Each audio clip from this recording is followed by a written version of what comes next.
Hi everyone, my name is Tomas Tubelskis and I work as a bridge engineer at Jacobs. Thank you all for joining 5th Midas Expert webinar.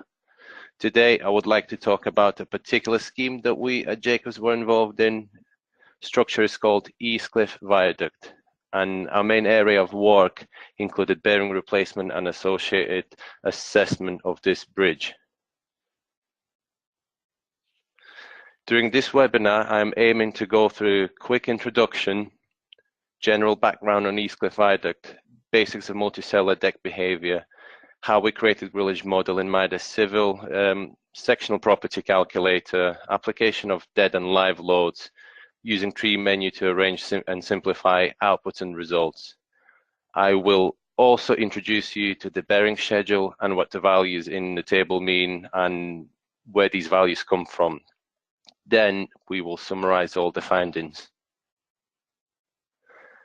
Let's start with a brief introduction and a brief information about myself, obviously, and Jacobs. I graduated from Strathclyde University in Glasgow with a master's degree in civil engineering in 2013. I have over 5.5 years of experience in bridge engineering.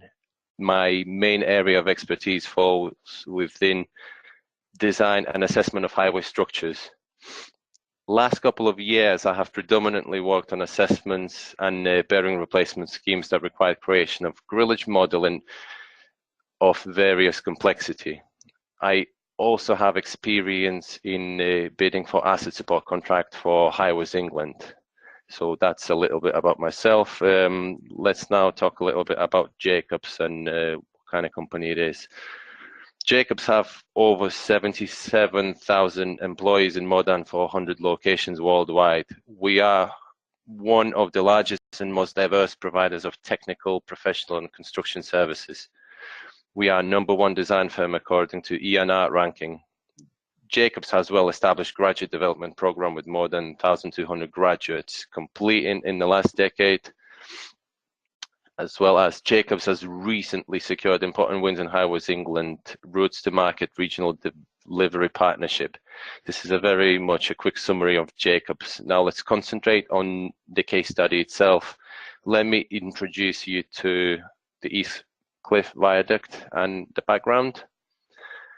Now, the East Cliff was built in 1976. It is a 7-span, 348-meter long viaduct that connects the A20 at the promenade level to the A2 on the cliffs in Dover, just above the port of Dover. It carries a 3-lane carriageway of varying width and a 2-meter wide footways on each side. In plan, the structure comprises a 1,015-meter radius circular curve which carries a 3-lane 10-meter carriageway over the first 3 spans. The carriageway is then widened into 12 meters between Pier 3 and Pier 4. Spans 4, 5, 6, and 7 are on 117.5-meter radius. The superstructure comprises a curved 7-span in situ post-tension reinforced concrete twin box. Now, twin boxes consist of constant depth single cells connected by a 300mm thick deck slab with the cantilever extensions, as you can see on the picture shown. Piers are reinforced concrete cantilever type.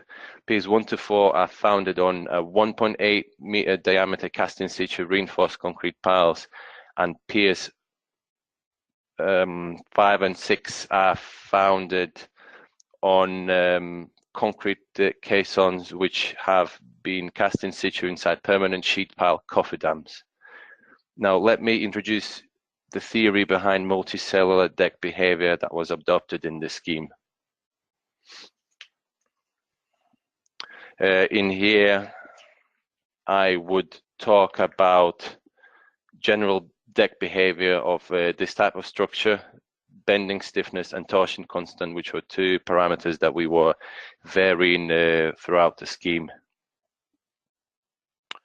When creating grillage model in Midas Civil, we considered shear flexible grillage, which reproduces the distortion behavior of the cells.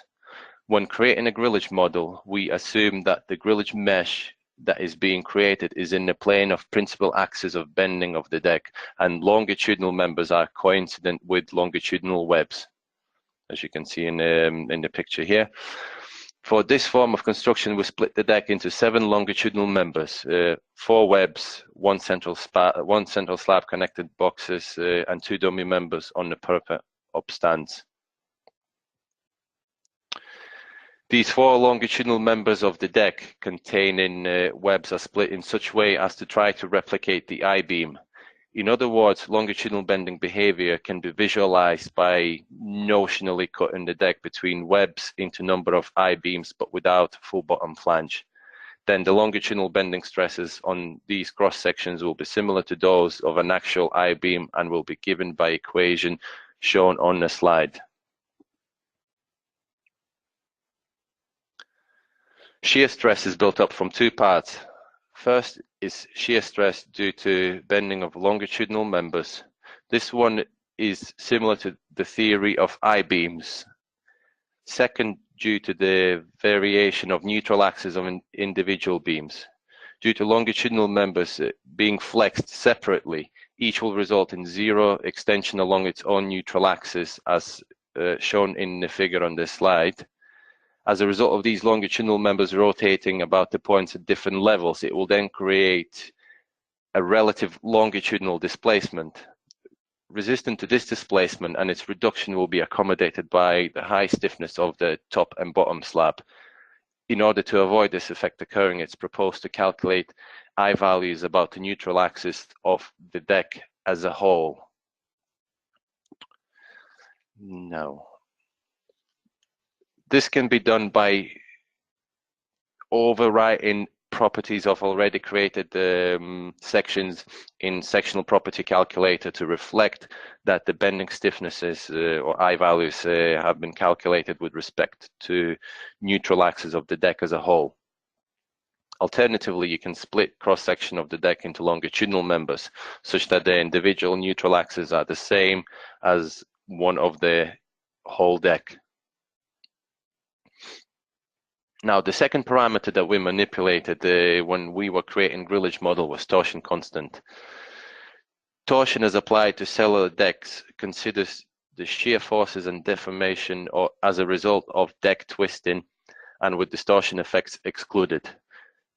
The constant that you see on the slide reflects half of St. Venant's torsion constant for thin-walled box.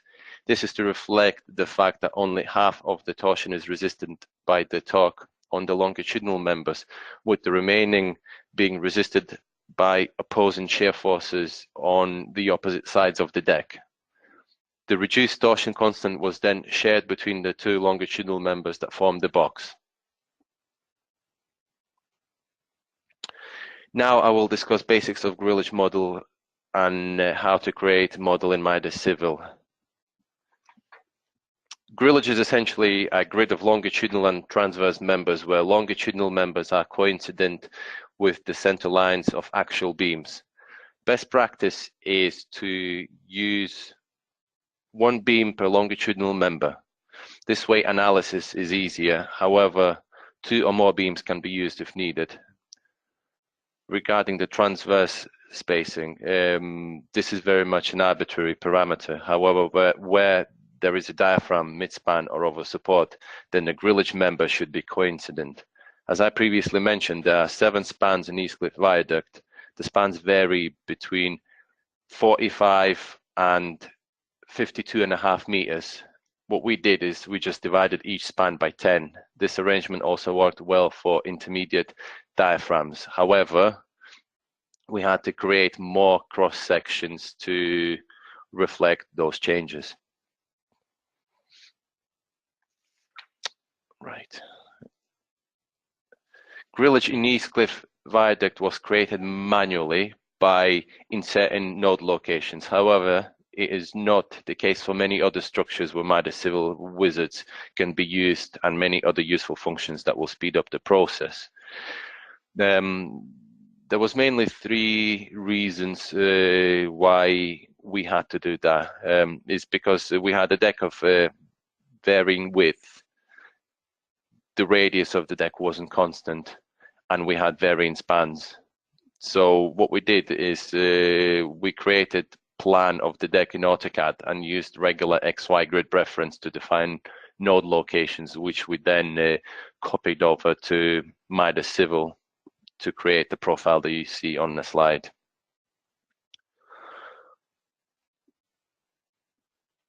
Once the nodes are created, we can then proceed to create materials that will be used for the elements.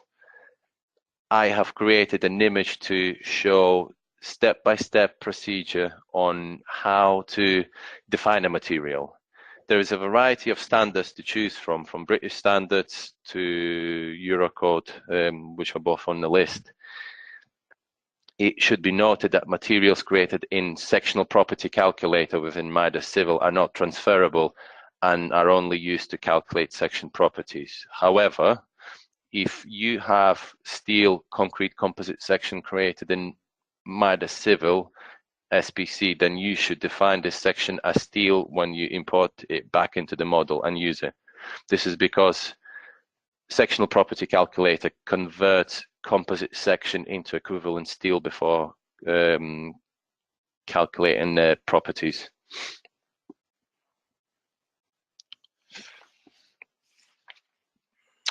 Now, let's touch on sectional property calculator, which is built into Midas Civil, and talk more about how it was used in East Cliff. Sectional property calculator lets you create any shape you want, or alternatively import it from AutoCAD as a DXF file. I personally find it easier to draw a cross section of the deck in AutoCAD before splitting it into longitudinal members and then importing them into SPC for further analysis. This function was essential for us to be able to create Grillage model in East Cliff Viaduct. Now I'll give you a quick example of how we go about it. Imagine you have a cross section in AutoCAD that you've separated from the overall cross section of the deck. Bear in mind that sectional property calculator does not recognize polylines, so all of your lines have to be drawn as simple lines and nothing else. What you can then do is then you need to save this file as a DXF, and AutoCAD lets you do that. Once you save that file, you can then you will then have it in your folder. Obviously, what you can then do is you can go into tools, you'll go into your sectional property calculator, change it to kilonewtons, leave it at millimeters. Make sure that in AutoCAD you draw in millimeters as well. You press OK, and then you can just import the AutoCAD DXF file that you have just saved from AutoCAD. And there we go. And this cross section appears in here. And after that, you can proceed and create properties, all the parameters for this cross section before exporting it. I'll show you later on how to export the cross section once you've created all the parameters for it. All right. Back to the slides.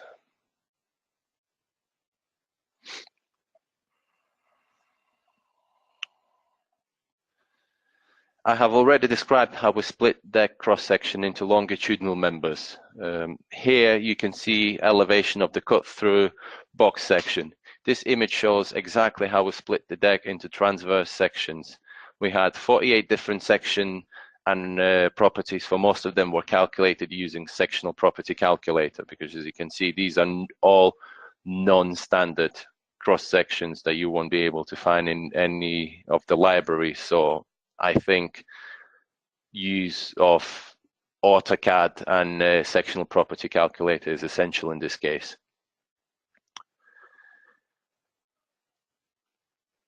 So this image shows exactly how we split the deck into transverse sections. As I said, we had 48 different sections and properties. For most of them we calculated using SBC.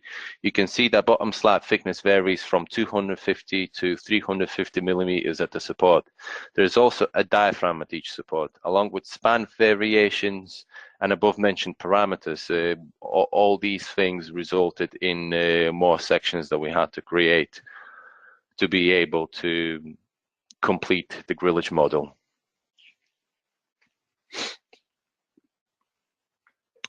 When the properties of the general or composite section are calculated, we can then export it in the way shown on the slide. The exported SBC section is then added to your list of sections for this grillage.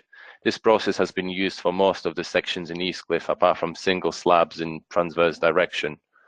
So what you do once you've created, let's just quickly create properties of it. We go into section, generate, we use plane. We can just generate the cross section and calculate the properties straight away, call it concrete, and apply here. Now we calculated all the properties. What you can then do is export, make sure you click Midas section file, select the path where you want to save it, change your name, member 2, for example, save it. Then what you need to do, you need to click on the element and click apply. So now that section has been saved and it's ready to be imported into your section properties. By doing that, for the regular sections, you would go into values, general section, and import SEC file. And there you go, here's our member 2. Then you click OK. Click OK, and it adds that cross section. You define a name and press OK, and it's in your Midas Civil file. So this is pretty much what I have shown in here for you to be able to refer it to it later on if needed. Previously, I explained the need to calculate bending stiffness about the neutral axis of the deck as a whole. While sectional property calculator considers neutral axis of the individual section, we can still override parameters in post-processing. We also did override torsion constant parameters that I mentioned. So essentially there were 2 parameters that we had to override to make sure that this grillage is considered as shear flexible grillage, which is the way the multi-cellular decks are considered. So it's fairly easy to override the parameters on the cross sections that you've created. What you need to do is you need to go into all your section properties, click on a property of any section that you want, and you can just double click and overwrite any properties you want. So this is in Midas Civil, this is your torsion, this is your second moment of area. So this is the parameter that you would be overwriting for the torsion constant.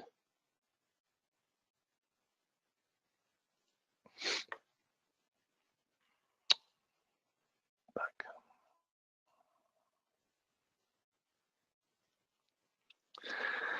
So that pretty much concludes the important aspects of the grillage model creation. Next, I would like to briefly discuss important component, which is loading. And in order to get accurate results for the bearing schedule, it's essential to apply correct dead and live loadings. In this slide, you can see main user panel that lets you pick the way you want to apply your dead loadings. Easiest way to apply dead load is by using self-weight function. However, in case of East Cliff Viaduct, I used beam load subtab to apply loads on longitudinal and transverse members. In doing so, I followed the step-by-step process as shown on the slide. Here I select appropriate load case name, for which I'll be adding specific loads, pick a load type, and then enter a UDL value in kilonewtons per meter with a negative sign. That means forces acting downwards. I normally apply slab dead load and surfacing on transverse members to obtain more accurate stresses when checking transverse member capacities. We also had to apply a specified displacement that was used to replicate jack lifting process. Here we try to see whether the effects of the superstructure, the effects on the superstructure were significant. It should be remembered that the assessment of any detrimental effects on the structure when it's lifted have to be checked as part of bearing schedule, as part of bearing replacement scheme. Bear in mind that when you create specified displacement at the node, it automatically creates a support at the same location. So now let's talk about live loads. A lot of you are probably aware that Midas Civil introduced assessment code BD2101 to already existing Eurocode BD3701, to existing Eurocode and BD3701, which are design codes. For this particular scheme, BD3701 and Eurocode were used for bearing design, and BD2101 was used for assessment of the deck during jacking.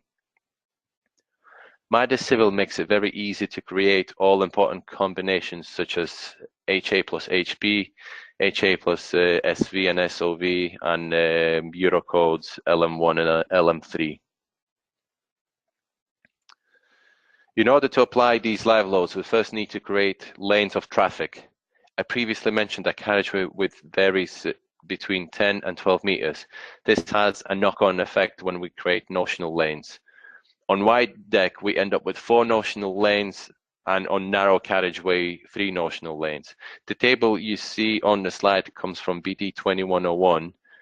This code limits maximum width of the notional lane to 3.65 meters.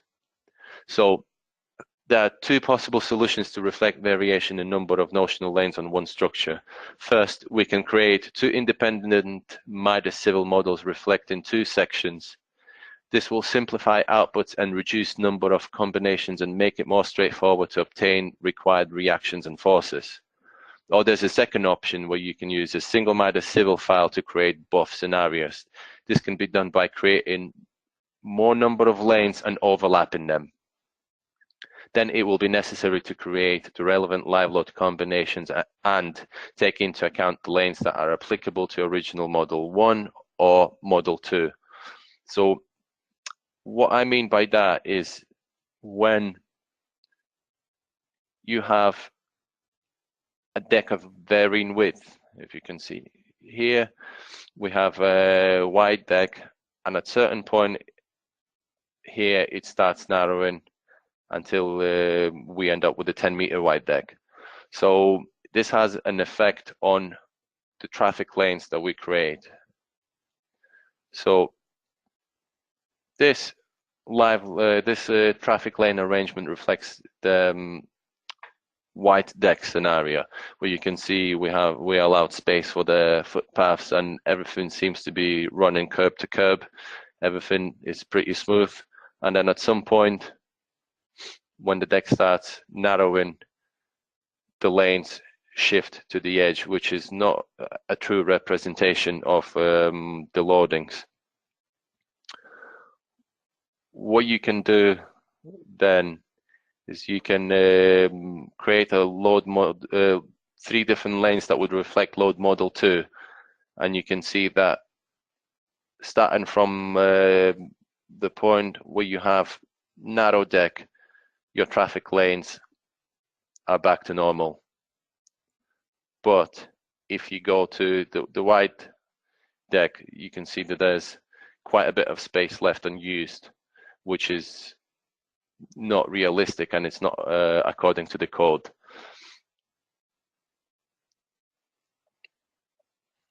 I show a bit better here, and for you to refer to on this slide.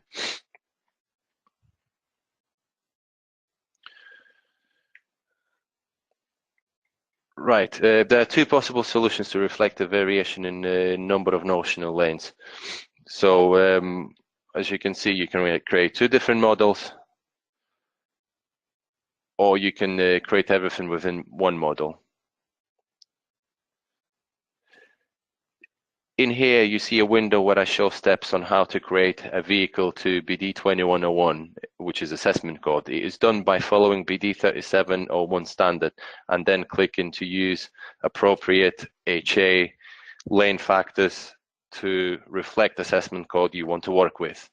Default factors are adopted from BD 2101 clause 5.24, and for BD 3701, it's table 14. You can also consider reduction factors based on the quality of the road and the amount of traffic when working with BD 2101.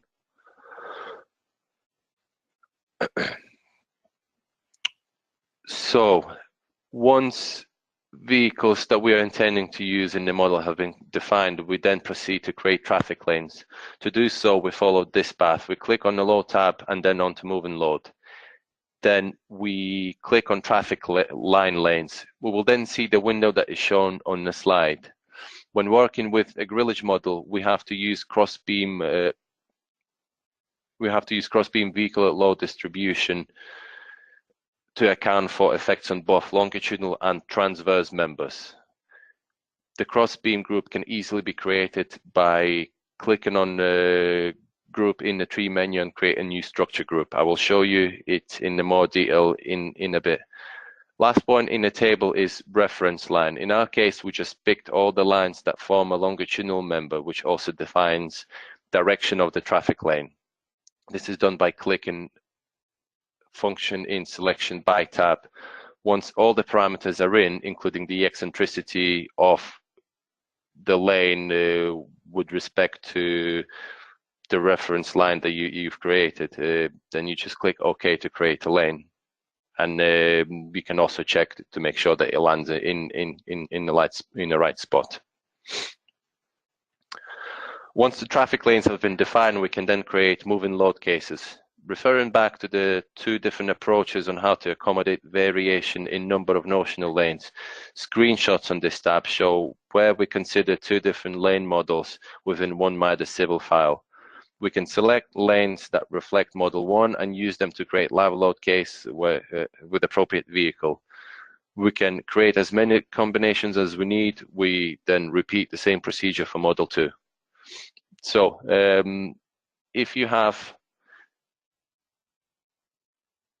a working model and you want to create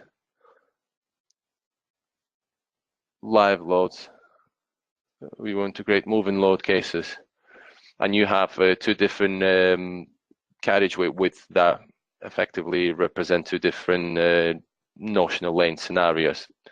You can then select, for example, if you're working with the load model 1, which is a wide deck scenario, you select the lanes that will be appropriate for that specific load model, and you click OK. So that's it, your HA plus HB scenario is created, and the only thing that you will need to do is you need to make sure that you know that this live load distribution is for load model 1 scenario, so you don't confuse it with anything else.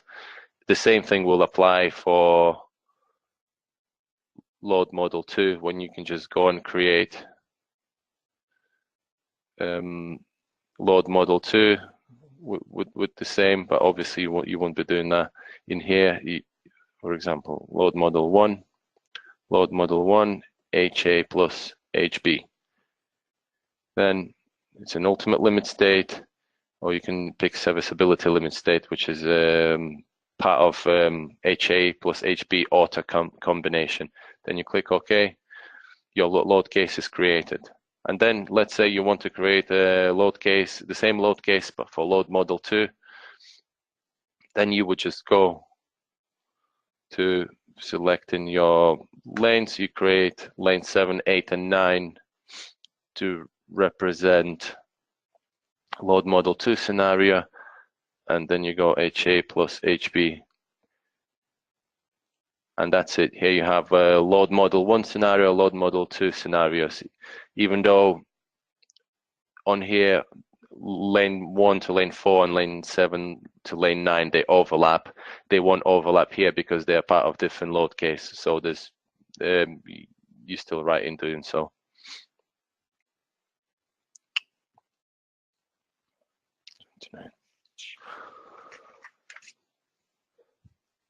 Excuse me. Another function that I found very useful is ability to create structure groups. This comes handy when looking at specific elements within the structure. This way I'm able to request outputs for transverse central slabs, longitudinal diaphragms, on any other elements that form part of the structure. It's very easy to create a structure group. I will quickly show you how it's done in Midas. You should also bear in mind that when you create traffic line lanes and you use a crossbeam, you will need to create a crossbeam structure group, which is also done in the same way. And it is here. I tend to have both tree menus, tree menu 1 and tree menu 2, and then you can just proceed and create a structure group. For example, transverse diaphragm at pier 6.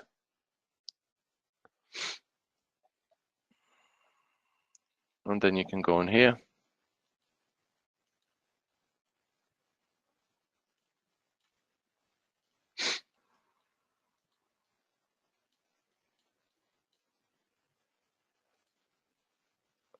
Select a diaphragm and you just drag and drop. And that's it. Your structure group is created.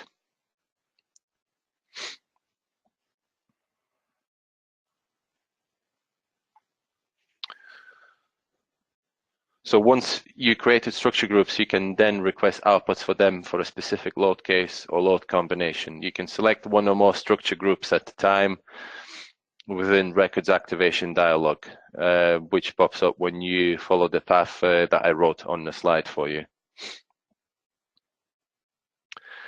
Let's now talk about outputs a little bit. In this section, I'll concentrate on combinations, maximum and coexisting forces, and maximum and coexisting reactions. Latter two especially played an important part in assessment of the structure during jagged stage. To create any load combinations inclusive of any loadings applied upon the structure, you just have to click results and then load combinations. Now, traditionally, I tend to create all load combinations in Excel after I extracted separate static and live load cases and then multiply them by safety partial factor from the standard that I'm working with. This was the case for this bridge as well, since there's a lot of output and it's easier to document, record and track findings this way, as well as share it with the other members of the team that are working on the same structure. However, all loads that form part of the load combinations can be multiplied by the individual partial factors within Midas Civil, which makes it very useful if needed. Now, main use of maximum and coexisting forces function falls within the assessment side of the superstructure. In addition to step-by-step procedures shown on this slide, I will show you how this function works in Midas. What you need to do if you want coexisting forces, you need to go into analysis, click on moving load case, make sure that normal and concurrent forces are selected, and you press OK. What you'll need then to do is perform analysis again, but to make it quicker, I've already solved it for us. So what you can then do to find concurrent forces, you can go into force, and for example, you want maximum and concurrent forces for the element 220 and HA only max. What you can see then is you can click on view by max value item. You know that all your max values are written down and you're looking for a maximum bending moment, and torsion and shear forces will be associated. What happens then is that you see 717.34 kilonewton meters is a maximum bending moment for element 220 at node 446. And bear in mind that these are also maximums. Then you can go into maximum and coexisting forces, where you requested an output for maximum bending moments, and everything else in this case will be concurrent. This is a useful function when you calculate the capacity of the members.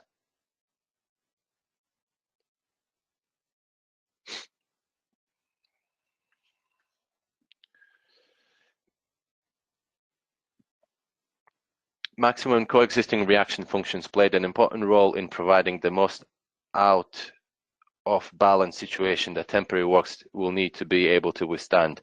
For us to obtain these reactions, we need to follow slightly different steps than the maximum coexisting forces. Let's have a closer look in Midas. Again, just a quick one. What you can do is go into load, you can go into settlement, then define your concurrent reaction group. Now, this peer support node is created in the structure group that you see in here, where you have to click all the nodes that sit on the support, and then you drag it to the selected group and you press OK. Then you'll need to solve the model again for maximum and concurrent reactions. And in terms of output, what you will then see is when you select all your parameters that you want, you can request for HA only max, and you can click apply. So just to make sure that this is correct, what you see in this table is, let me click here. These columns show reactions for the node where 500 is the maximum reaction. So let's see what we have in here. We have maximum HA values. Oh, for some reason they're slightly offset. Never mind. We have 1487.7, which is an element 500. And in here we have 1487.7. Now, all the other ones, 501, 502, 503, these are concurrent with that being maximum. And in this way, we were able to put temporary supports and define a new structure group with these temporary supports built in, and create an output for the most out of balance situation on temporary works such as trestles and the different kind of temporary works that we used in East Cliff Viaduct.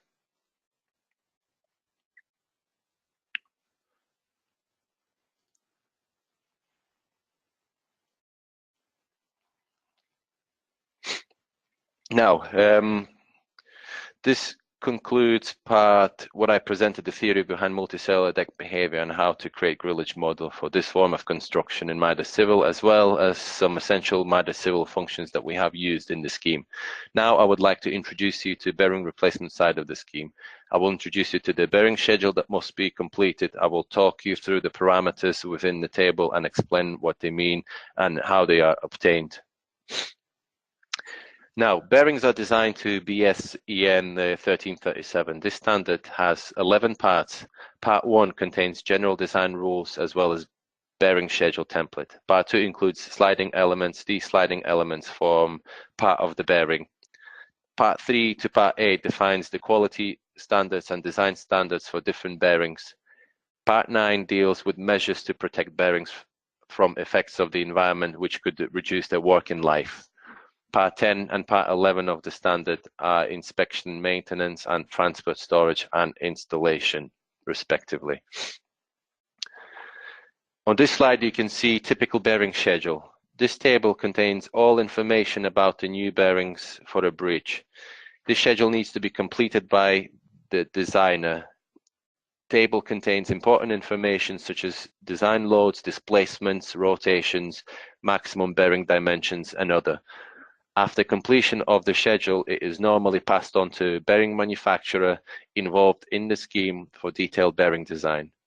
Majority of bearing manufacturers have their spreadsheets which allow engineer to get the feel for the size and the properties of the bearings to aim for. However, detailed design of the bearing is required to confirm that it passes all the requirements listed in the schedule. There is a variety of bearings that can have different properties and can accommodate a wide spectrum of vertical loadings, horizontal loadings, deformations, and rotations. BSEN 1337 Part 1 has most common bearings defined. On this slide, I showed part of the table 1 from BSEN 1337 Part 1. Apart from pot bearings, this table also contains elastomeric bearings, spherical bearings, steel rocker bearings, roller bearings, and cylindrical bearings. For this scheme, we had to specify 3 different types of pot bearings. These are free bearings, guided bearings that were guiding expansion and contraction to the point of fixity, and fixed bearings which provides point of fixity to the deck as well as means of horizontal load transfer to the foundations. Now, this table also contains some important information that will be used in the bearing schedule. If you look at red border, you will see 2 columns, relevant parts of the standard and number. The number column assigns a number to each bearing, like 2.1, 2.2, and so on. So when you pick a bearing from this table, and the number that is marked by needs to be copied to the bearing schedule into cell within row 2 called type of bearing.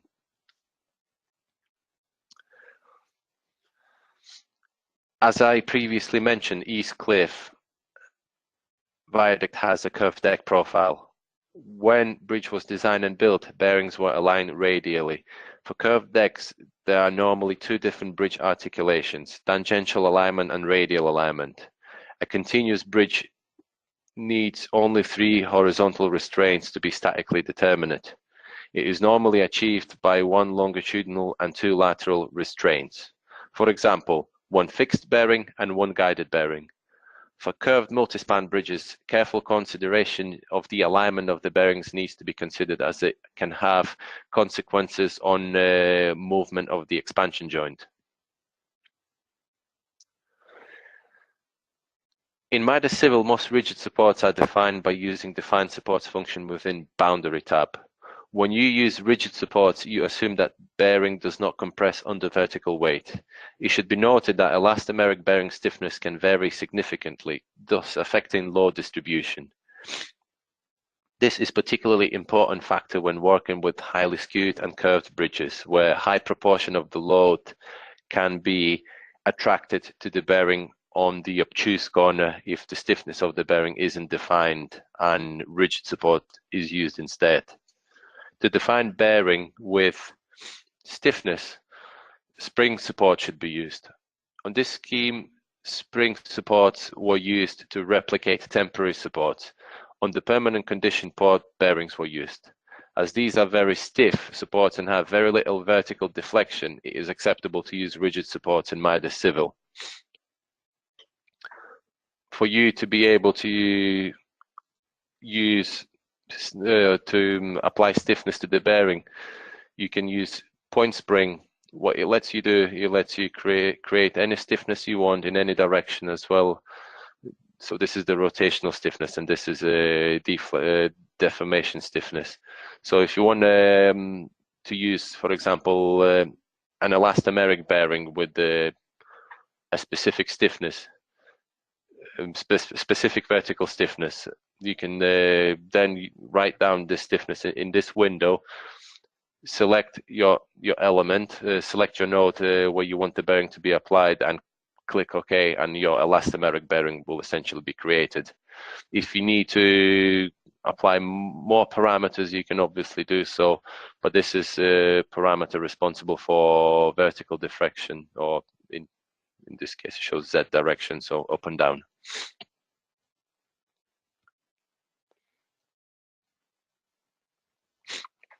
Now, let's discuss further how table B1 is populated. Table B1 is the one from BSEN 1337 Part 1. And let's also discuss how Midas Civil can provide information to do so. Let's start with seating material. In this section, we define material that will come in direct contact with the bearing. It is important as it can affect design and finishing of the plates. Average design contact pressure is overall vertical force divided by the area of application that can be resisted by material coming into direct contact with the bearing. Normally, bearing replacement schemes are carried out on a like-for-like basis. However, standard changes and change in bearing type can affect the applied contact pressure, triggering the requirement to check that material upon which the bearing sits can cope with anti-bursting stresses and edge sliding of the bearing. In accordance with the requirements of PD 6703, which is guidance on the use of structural bearings, the bearing shall be designed to meet the loading requirements of BS 5400 Part 2 as implemented by BD 3701. These loadings shall be overwritten by the corresponding combined permanent and vehicular load effects derived in accordance with the Eurocode 1 if the latter are more onerous. So a detailed analysis of the grillage model in Midas Civil to determine maximum design load needs to be carried out in accordance with the above mentioned standards, which is BD 3701 and Eurocode. The highest values then should be selected and written in the schedule. Another component in the bearing schedule is displacement. Displacement of the non-fixed bearing is calculated from the point of fixity. In case of East Cliff Viaduct, this point of fixity is bearing at Pier 4. Displacement occurs as a result of thermal expansion and contraction of the deck. To calculate such displacement, we use the equation shown on the slide where L is the distance from the point of fixity to the bearing under consideration. 12 times 10 to the power of -6 is coefficient of thermal expansion and contraction as defined in BS 5400 Part 2.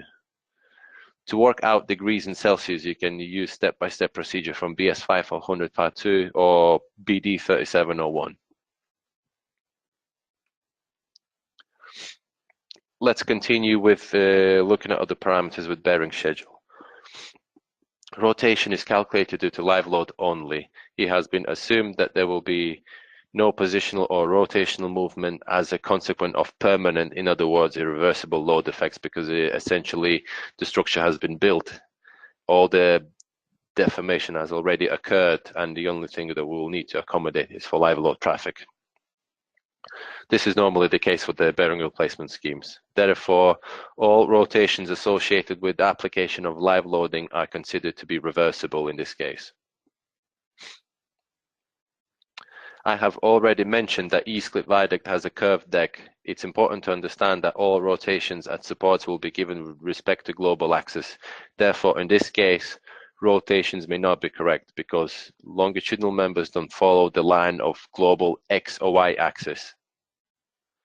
It is necessary to create node local axis so that the rotation outputs are in line with the longitudinal members.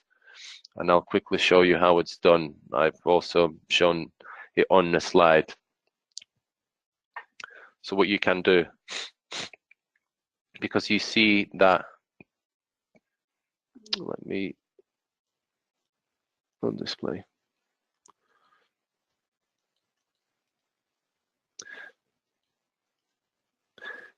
So you see that the global X and Y axis are not in line with the longitudinal members.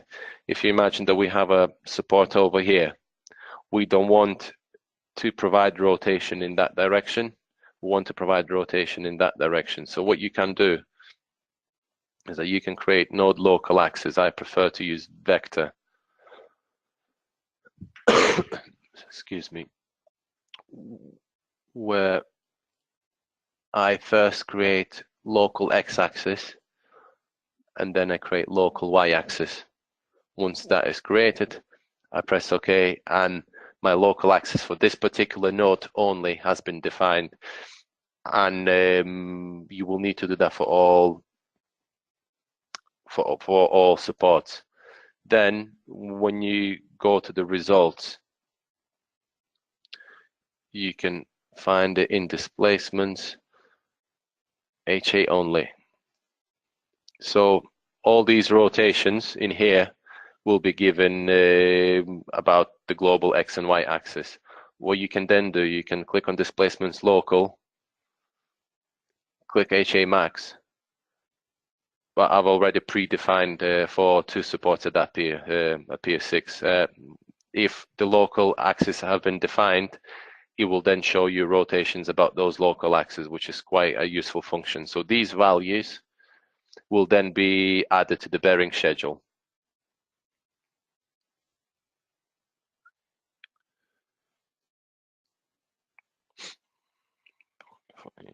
Next parameter on the bearing schedule is maximum bearing dimensions. This is just maximum dimension of the bearing that the bearing shelf can accommodate. You should also consider allowance for steel plate, certain distance from the edge of the bearing shelf, and potentially concrete upstand. You need to provide dimensions in both longitudinal and transverse directions. Overall height of the bearing should also be provided. There might be cases where the spacing between the soffit of the deck and bearing shelf is limited. So I think that concludes the bearing schedule part of the webinar. In this section, we have covered most of parameters that were provided for bearing design on East Cliff Viaduct bearing replacement scheme. One of the last topics I would like to quickly go through before wrapping up the webinar is comparison of the results from two different models. I will explain what I mean in the next slide. All post-tension structures, which East Cliff Viaduct is, require Cat 3 checker. With East Cliff, this was the case. What is interesting is that original design and check procedure was carried out using different software and using different models. In Jacobs, we used Midas Civil to create Grillage model, which is in essence a 2D model. Checker used different proprietary software and created Space Frame, which is essentially a 3D model. Initial concern was that if the outputs varied by a high margin, it will then be hard to get to the bottom of the underlying causes of these output variations. However, as you can see from this slide, we were able to achieve very much comparable outputs. If you look at the window in green, this shows the percentage difference. Our design loads were consistent throughout the structure, with overall differences not exceeding 10% either way. The only parameter where we were getting substantial differences was rotation. Now, however, due to the fact that 2D and 3D models were compared against each other, there was no easy way of figuring out as to why these parameters are so different. So the solution in this case was to take the highest rotation value from design or check and add an extra installation tolerance of 0.0305 radians to make sure that we're on the safe side of that. So in this last part of presentation, I would like to discuss the positive impact Midas Civil had on this scheme. First of all, I think Midas Civil is a versatile software. It can be used in the scheme to as much extent as you feel comfortable, and it can complement established bridge assessment or design practices in the office. It has DMRB codes and European codes built in. Both of these standards are used in the UK for bridge design. Created models are easy to amend. That includes amending any loads, properties, boundary conditions, and other. Midas has a technical support team, and which is very prompt in replying to any technical queries that can come their way, and I tend to use them quite a lot as well. What I personally think was a good result is that the Grillage model that we created in Midas Civil produced very comparable results when compared with the space frame model created in different proprietary software, giving me more confidence in the accuracy of the outputs produced and the fact that we selected the Grillage type and created all the properties fairly accurately. So I think this concludes the 5th webinar. Thank you very much for joining in. I will happily take any questions related to this webinar now. You can also send an email with your questions to info@midasit.com. If you have any questions related to your model, you can also submit a ticket through Midas Customer Online Support. Thank you again, guys.